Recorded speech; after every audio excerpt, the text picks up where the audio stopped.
मस्त math channel में आपका स्वागत है। चैनल को सब्सक्राइब कीजिए, बेल आइकन को जरूर दबाएं व ज़्यादा से ज़्यादा शेयर। हेलो, नमस्कार बच्चों, कैसे हैं बच्चों। आज हम करेंगे क्लास 7 सरल समीकरण 4 चैप्टर एक्सरसाइज 4.1 के पार्ट 2 में हमें क्वेश्चन नंबर है 4 से लेके इसमें 4, 5, 6 तीन क्वेश्चन हैं, तो हम तीनों ही प्रश्नों को आज हल करेंगे। बच्चों, प्रश्न नंबर 4 में क्या करना है, ये कथन दिए गए हैं ऐसे, और इन कथनों के लिए हमने क्या करना है, समीकरण देनी है। और इस प्रकार के 1 से लेके 9 तक पार्ट है इस प्रश्न में, 1 से लेके 9 तक। अब इसमें कैसे करना है बच्चों, मैंने जब सरल समीकरण पार्ट 1 में शुरू की उस समय विस्तार से चर्चा की थी। एक चर होता है, एक अचर होता है, और व्यंजक के बाद जब जैसे समता का चिन्ह आ जाता है तो वहां पर सरल समीकरण बन जाती है समीकरण। तो उस समय हमने देखा था चर कौन कौन से थे, X, Y, Z, A, B, C, P, Q, R, ये सारे के सारे चर हैं, वेरिएबल है, जिनके मान अलग अलग हो सकते हैं। एक होते हैं अचर, कांस्टेंट, स्थिर, यानी जैसे 4, 5, 7, 9, उनका मान हमेशा वही रहता है। तो हमने बच्चों इसमें क्या करना है, जैसे ये स्टेटमेंट दे दी, इसको हमने समीकरण में बदलना है। इसको हमने क्या करना है, समीकरण में बदलना है, समीकरण बनानी है। संख्याओं x, यानी संख्याओं क्या, x और 4 का योग, यानी प्रश्नानुसार क्या करेंगे बच्चों, हमें संख्याओं x और 4 का योग, इसका मतलब x प्लस 4, यानी x और 4 का योग, यानी x प्लस 4, इन दोनों का जोड़ कितना है, 9 बराबर 9। बस ये समीकरण बन गई है, x प्लस 4 बराबर 9। जैसे स्टेटमेंट में दिया गया है बिल्कुल उसी प्रकार करिए, अपनी तरफ से कुछ नहीं करना। जैसे इसमें सेकंड में देखिए, y में से 2 घटाने पर, यानी y में से कितने घटाएंगे, 2, 8 प्राप्त होता है। तो समीकरण ये बन गई y माइनस 2 बराबर 8। बिल्कुल आसान है, यानी इस प्रकार से समीकरण बन गई y माइनस 2 बराबर 8। प्रश्न नंबर 4 के 9 पार्ट है। अभी मैंने एक पार्ट समझा दिया, बिल्कुल इसी प्रकार है 9 के 9। अब हम 1 से लेके 9 तक अब चर्चा करेंगे। प्रश्न नंबर 4 पार्ट 1 से 9। बच्चों, प्रश्नावली 4.1 का प्रश्न नंबर 4, निम्नलिखित कथनों को लिए समीकरण दीजिए। बच्चों, हमने इसमें समीकरण देनी है। हमने जैसे फर्स्ट क्वेश्चन है, इसमें प्रश्न नंबर 4 का पहला पार्ट x और 4 का योग 9 है। इसका मतलब बच्चों कैसे करेंगे, जो इसमें स्टेटमेंट में दिया है उसी के अनुसार। जैसे मैं पहला पार्ट यहां कर देता हूं, ये ऊपर, ये x प्लस 4 बराबर 9, ये बन गई बच्चों समीकरण इसकी। x और 4 का योग, यानी x प्लस 4 बराबर 9। दूसरा है y में से 2 घटाने पर 8 प्राप्त होता है। इसको कैसे करेंगे बच्चों, y में से 2 घटाने पर y माइनस 2, कितना प्राप्त होता है, 8 बराबर कितना हुआ बच्चों, 8। ये बन गई दूसरी समीकरण। इसका तीसरा पार्ट देखिए बच्चों, a का 10 गुणा 17 है। ध्यान से देखिए, a को 10 से गुणा, यानी 10 गुणा a कितना हो जाएगा, 10 गुणा a 10a बराबर किसके, 70 के। 10a बराबर है 70, ये होगा a का 10 गुणा 17 है। चौथा पार्ट बच्चों, संख्या b को 5 से भाग देने पर 6 प्राप्त होता है। यानी संख्या b है, इसको भाग कितने से दे दिया, 5 से, और बराबर किसके होगा, 6 के। बस ये समीकरण बन गई, b बटा 5 बराबर 6। प्रश्न नंबर 4 का 5वां पार्ट, t का 3/4, यानी t गुणा 3 बटा 4, t का 3/4 15 है, यानी बराबर 15। ये हो गया बच्चों कौन सा पार्ट, 5वां। t का 3/4, यानी इसका अर्थ क्या हुआ, t गुणा 3/4 बराबर 15। प्रश्न नंबर 6, m का 7 गुणा और 7 का योगफल, यानी m का 7 गुणा 7m और 7 का योगफल प्लस 7 बराबर 77। ये बन गई बच्चों समीकरण। यहां पर 7वां पार्ट, एक संख्या x की चौथाई, यानी एक संख्या x की चौथाई x बटा 4, एक संख्या x की चौथाई ऋण 4 यानी -4 आपको 4 देता है, बराबर किसके हुआ 4 के। ये था बच्चों प्रश्न नंबर 7। प्रश्न नंबर 8, यदि आप y के 6 गुणे में से 6 घटाएं, y का 6 गुना बच्चों में साथ में ही कर देता हूं 6y, उसमें से 6 घटाते हैं -6, तो आपको 60 प्राप्त होता है, बराबर किसके हुआ बच्चों 60।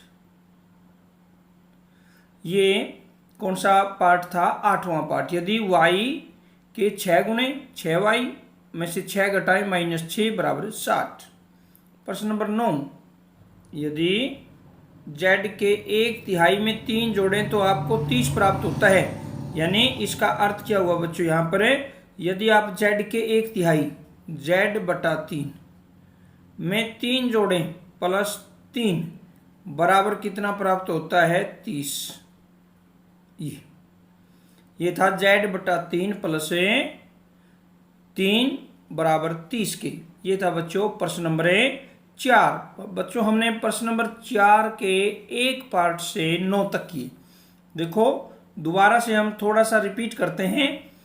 x और 4 का योग 9 है, x प्लस 4 बराबर 9। y में से 2 घटाने पर 8 प्राप्त होता है, y माइनस 2 बराबर 8। a का 10 गुना 17 है, 10 a बराबर 70। संख्या b को 5 से भाग देने पर 6 प्राप्त होता है, इसका मतलब क्या हुआ? b बटा 5 बराबर 6। t का 3/4 15 है, t गुणा 3/4 बराबर 15। m का 7 गुना और 7 का योगफल आपको 77 देता है, m यानी 7m प्लस 7 बराबर 77। एक संख्या x की चौथाई यानी x बटा 4 और ऋण 4 -4 बराबर 4। यदि आप y के 6 गुणे में से 6 घटाएं 6y - 6 बराबर 60। ये समीकरण बन गई और ये 9वीं की समीकरण हमने लिखी हुई है।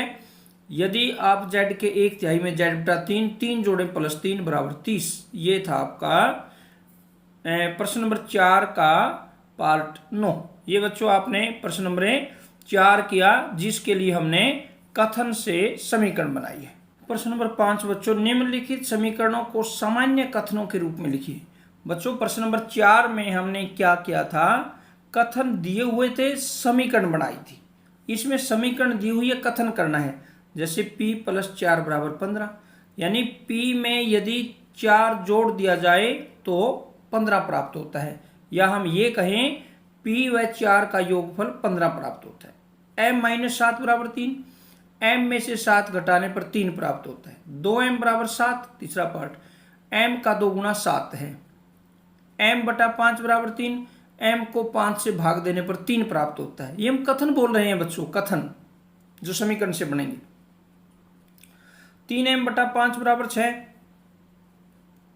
m को 3 से गुणा करके 5 से भाग देने पर 6 प्राप्त होता है। 3p प्लस 4 बराबर 25, p को 3 से गुणा करके 4 जोड़ने पर 25 प्राप्त होता है। 4p - 2 बराबर 18, p को 4 से गुणा करके 2 घटाने पर 18 प्राप्त होता है। और p बटा 2 प्लस 2 यानी p के आधे में 2 जोड़ने पर 8 प्राप्त होता है। ये था बच्चों प्रश्न नंबर 5 का फर्स्ट पार्ट से लेके और 8वें यानी 8th पार्ट तक। प्रश्न नंबर 5। प्रश्न नंबर 5 में बच्चों क्या है? प्रश्न नंबर 4 में क्या था? प्रश्न नंबर 4 जो हमने किया, कथन दिए हुए थे, उसको समीकरण में बदला हमने, कथनों को समीकरण में। प्रश्न नंबर 5 में समीकरण दे दी, अब इसको कथन में बदलना है। जैसा इसमें आपको दिखाई दे रहा है, जैसा इसमें प्रश्न में है, वैसा ही लिखिए। जैसे p प्लस 4 बराबर 15, हम इसको क्या लिखेंगे? p ऐसे लिख देंगे कथन, और 4 का योग, p और 4 का योग, यानी p और 4 का योग 15 प्राप्त होता है।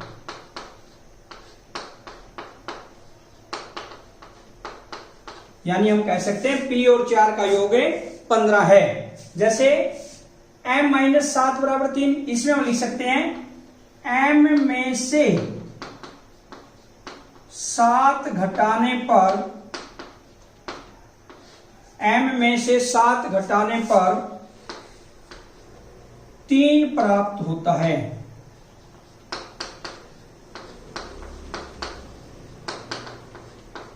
हमने ऐसे लिख दिया, m में से 7 घटाने पर 3 प्राप्त होता है। अब थर्ड, 2m बराबर 7, यानी m का 2 गुना 7 है।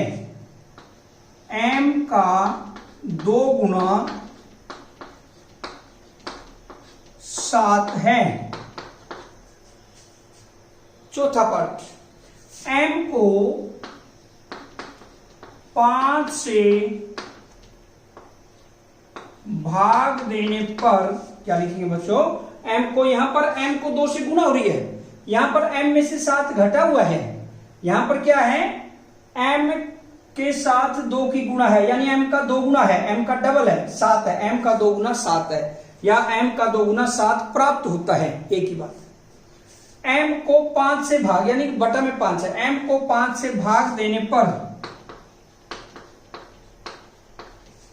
3 प्राप्त होता है।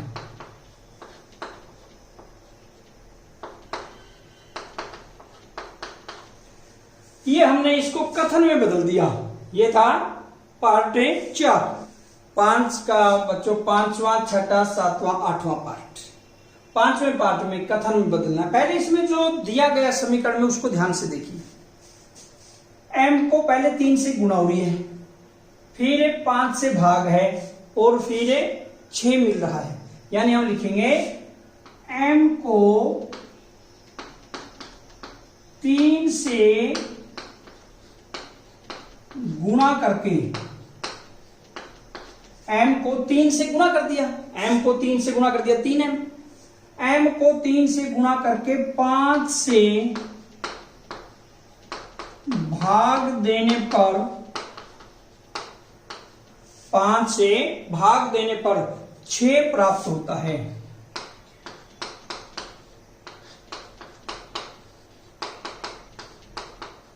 ये बन गया बच्चों, ये कथन बन गया, m को 3 से गुणा करके 5 से भाग देने पर 6 प्राप्त होता है।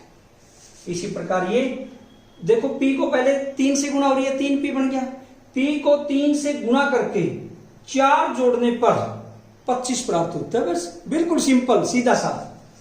p को ऐसे लिखेंगे, p को 3 से गुणा करके, p को 3 से गुणा करके 4 जोड़ने पर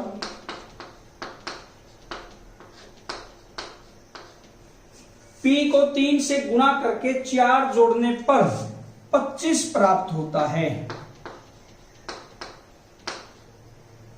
25 प्राप्त होता है। अगला देखिए, पार्ट 7, ये 6वां पार्ट है, ये 7वां, ये 8वां। 7वां, p को 4 से गुणा किया और उसमें से 2 घटा दिया और फिर 18 मिल गया। बिल्कुल है ना आसान। p को पहले 4 से गुणा किया, 4p बन गया, उसमें से 2 को घटा दिया और फिर इक्वल टू क्या मिला, 18। वही लिख देंगे बस कथन में, p को 4 से, p को 4 से गुणा करके 2 घटाने पर, 2 घटाने पर 18 प्राप्त होता है।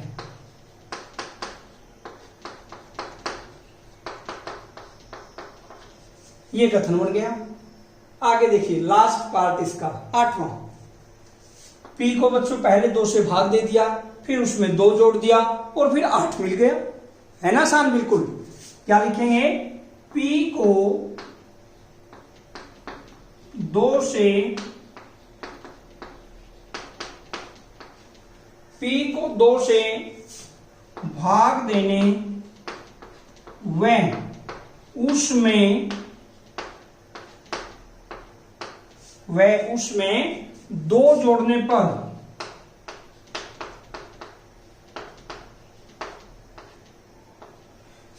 उसमें 2 जोड़ने पर 8 प्राप्त होता है।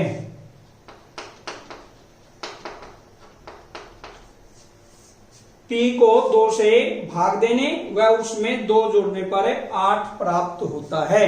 ये था बच्चों आपका प्रश्न नंबर 5। प्रश्न नंबर 6 बच्चों, निम्नलिखित स्थितियों में समीकरण बनाइए। हमने समीकरण बनानी है। इरफान कहता है कि इरफान के पास परमीत के पास जितने कंचे हैं उनके 5 गुणे से 7 अधिक है। यानी जितने परमीत के पास कंचे हैं, परमीत के पास कंचे कितने हैं बच्चों? m। परमीत के पास कंचे m। प्रश्न नंबर 6 में बच्चों स्टेटमेंट दी हुई है, उसको समीकरण में बदलना है। जैसे इसमें दिया हुआ है कि इरफान कहता है कि उसके पास परमीत के पास जितने कंचे हैं उनके 5 गुणे से 7 अधिक है। इरफान के पास 37 कंचे हैं, परमीत के पास कंचों की संख्या m लीजिए। मान लेंगे, माना परमीत के पास कंचे,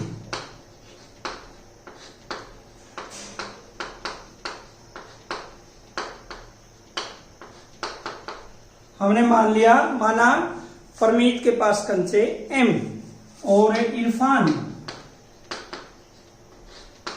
के पास कंचे, इरफान के पास कितने हैं बच्चों?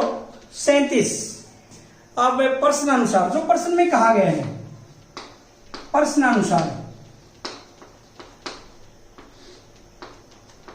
प्रश्नानुसार क्या है जो प्रश्न में दिया हुआ है? परमीत के पास जितने कंचे हैं उनके 5 गुणे से 7 अधिक है। यानी परमीत के पास जितने कंचे हैं उनसे कितने अधिक है? 7 अधिक है। यानी हम कह सकते हैं कि इरफान के पास जो कंचे हैं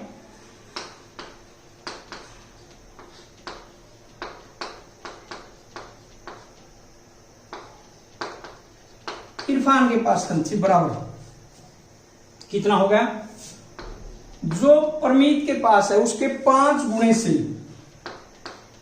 7 अधिक है। देखो बच्चों, एक तो दे दिया इरफान के पास 37 कंचे हैं, एक प्रश्न में दे दिया कि इरफान के पास परमीत के पास कंचों के 5 गुणा से 7 अधिक है। अब हमने समीकरण बनानी है, इसलिए मैंने पहले बताया था अभिष्ट का मतलब जो पूछी गई है, इसलिए अभिष्ट समीकरण क्या बन जाएगी? अभिष्ट समीकरण 5m + 7 = 37 ये बन गई। इसलिए अभिष्ट समीकरण 5m + 7 बराबर किसके हुआ? 37 के। ये बन गई हमारी अभिष्ट समीकरण। ये था पार्ट फर्स्ट। प्रश्न नंबर 6 दूसरा पार्ट, सेकंड पार्ट। लक्ष्मी के पिता की आयु 49 वर्ष है। यानी लक्ष्मी के पिता की आयु बच्चों कितनी है? 49 वर्ष। उनकी आयु लड़की की आयु के 3 गुणे से 4 वर्ष अधिक है। लड़की की आयु कितनी है? लक्ष्मी की y, यानी y के 3 गुणे से 4 अधिक, 3y + 4 अधिक है बराबर 49 के रख देंगे। ये है प्रश्न नंबर 2। प्रश्न नंबर 6 का सेकंड पार्ट बच्चों, इसमें क्या दिया हुआ है? लक्ष्मी के पिता की आयु 49 वर्ष है। उनकी आयु लड़की की आयु के 3 गुणे से 4 वर्ष अधिक है। लक्ष्मी की आयु y वर्ष लीजिए। तो मान लेंगे, सबसे पहले माना लक्ष्मी की आयु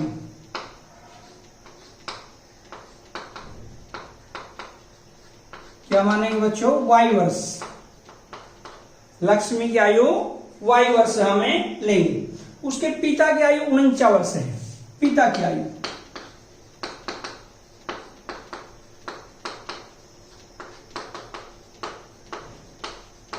आयु बच्चों कितनी है? 49 वर्ष। अब प्रश्नानुसार जो प्रश्न में कहा गया है,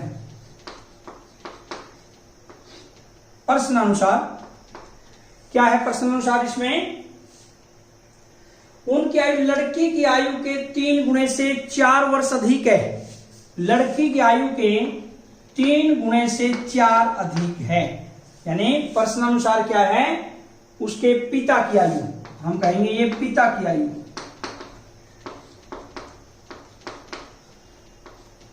बराबर ये पिता की आयु है 3y प्लस 4, ये प्रश्नानुसार। अब अभीष्ट समीकरण, जो समीकरण है पूछी गई है बच्चों,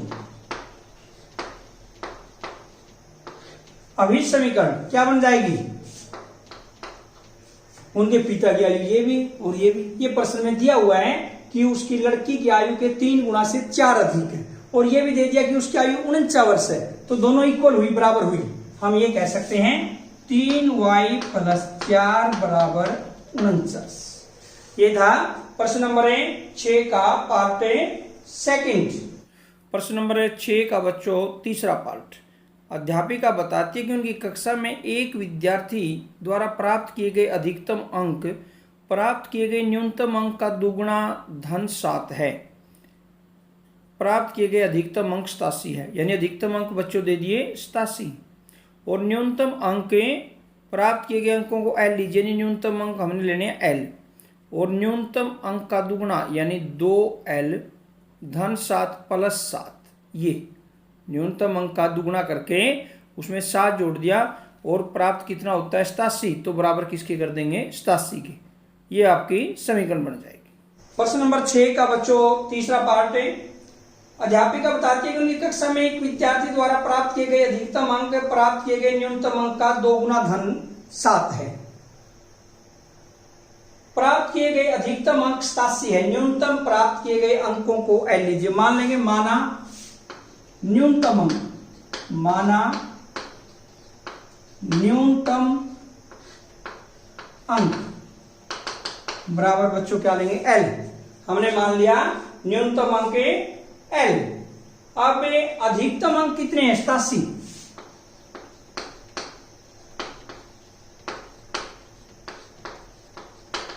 अधिकतम अंक 87, और प्रश्नानुसार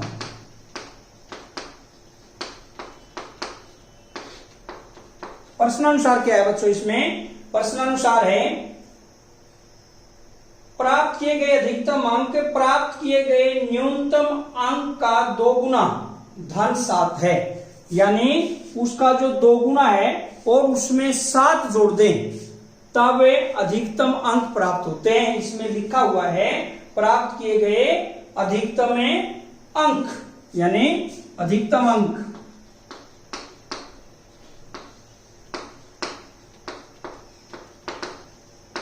अधिकतम अंक बराबर इसके 2 गुणे से 7 अधिक है, यानी न्यूनतम अंक के 2 गुना का धन 7 है, धन का अर्थ वहां पर है प्लस, यानी योग उसका कितना है 7।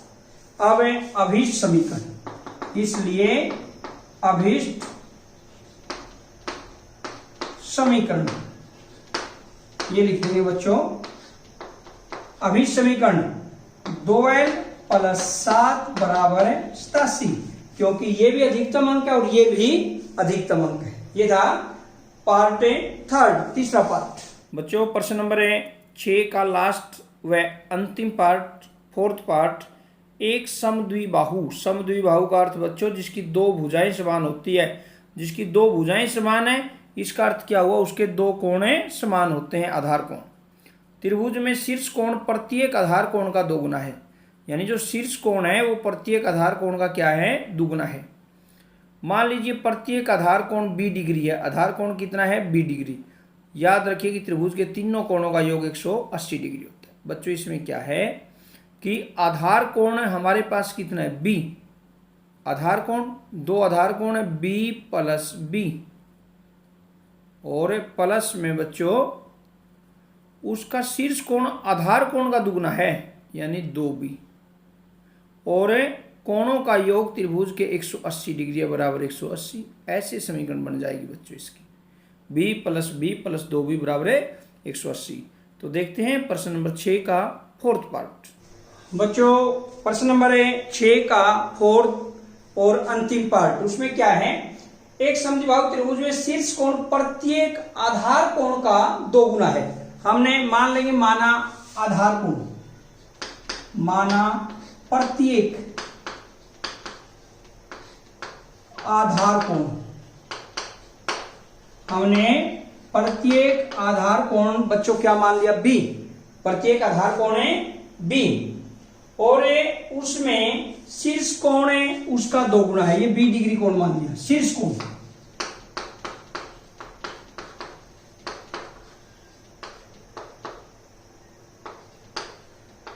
2 डिग्री यानी उसका 2 गुना है और त्रिभुज के तीनों कोणों का योग 180 डिग्री होता है। इस प्रकार हमने एक समीकरण बना लिया। हम लिखेंगे क्योंकि त्रिभुज के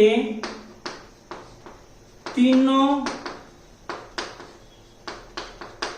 कोणों का योग बराबर कितना होगा बच्चों, 180 डिग्री। त्रिभुज के तीनों कोणों का योग 180 डिग्री और त्रिभुज कैसी है, समद्विबाहु, जिसकी 2 भुजाएं समान है।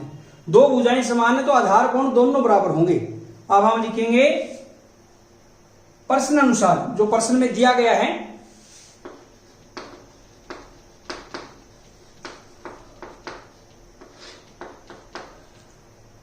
बी प्लस बी दोनों आधार कोण है बच्चों और प्लस में शीर्ष कोण, तीनों ही कोणों का योग 180 डिग्री है।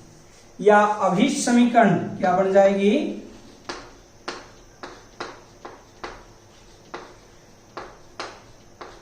अभिष्ट समीकरण 1 2 और 2 4 बी बराबर 180 डिग्री। ये था बच्चों इस प्रश्नावली का अंतिम प्रश्न। आज की इस वीडियो में इतना ही और नेक्स्ट वीडियो में एक्सरसाइज 4.2 के प्रश्न नंबर 1 के साथ कल फिर मुलाकात होगी। तब तक के लिए जय हिंद, जय भारत।